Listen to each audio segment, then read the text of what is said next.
আসসালামু আলাইকুম, আমি আসিফ জাফর। আজ আপনাদেরকে শোনাবো আমার ছোট্ট খামারির স্বপ্ন বাস্তবতা ও ব্যর্থতা আসার গল্প। আমি শৌখিন একজন মানুষ, পশুপাখি আমার খুব ভালো লাগে।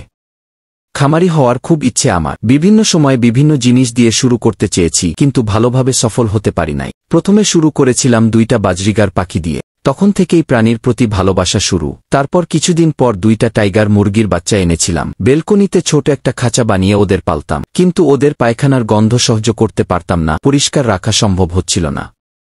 তাই বাধ্য হয়ে ওদের জবাই করে ফেললাম। এরপর ইউটিউবে বিভিন্ন খামার সংক্রান্ত ভিডিও দেখতে দেখতে খরগোশের প্রতি মায়া জন্মাল। তখন 2টা খরগোশ কিনে আনলাম, কিন্তু পাইকার 2টা ছোট খরগোশের বাচ্চা অ্যাডাল্ট বলে ধরিয়ে দেয়। অল্প জায়গায় খরগোশ রাখলে খুব নোংরা হয়ে যেত, পরিষ্কার রাখতে পারতাম না। এটাও শেষে লসে বিক্রি করে দিতে হয়। তারপর আনলাম প্রায় 5টা কোয়েল পাখি। শুরুতে ভালোই চলছিল, কিন্তু লেখাপড়া ও অন্য কাজের ব্যস্ততায় পরিষ্কার পরিচ্ছন্নতা ঠিকভাবে করা যাচ্ছিল না। পায়খানার গন্ধ খুব খারাপ লাগত, শেষে এটাও বিক্রি করে দিতে হয়। এরপর আবার শুরু করলাম বাজরিগার পাখির সাথে। এখন আমার কাছে 6-7 জোড়া বাজরিগার আছে। এনেছিলাম 1 জোড়া অস্ট্রেলিয়ান ঘুঘু পাখিও। ওরা থেকে বাচ্চা ফুটে প্রায় 5-6 জোড়া ঘুঘু হয়, কিন্তু বিক্রির সময় লসে বিক্রি করতে হয়, তাই সব বিক্রি করে 1 জোড়া রেখে দিয়েছি। এখন আবার কোয়েল পাখির 0 বয়সের বাচ্চা এনেছি, প্রায় 3-6টা। অনেকেই আমার এসব দেখে হাসে, বলে আমি পারব না, অনেক কথা বলে। কিন্তু আমি বিশ্বাস করি, আল্লাহ যে চেষ্টা করে তাকে হতাশ করেন না। ইনশাআল্লাহ একদিন আমি সফল হব, একজন সম্মানিত খামারি হিসেবে গড়ে উঠব।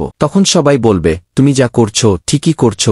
আমি আশা ছাড়ব না। ইনশাআল্লাহ আল্লাহ একদিন সফলতা দান করবেন।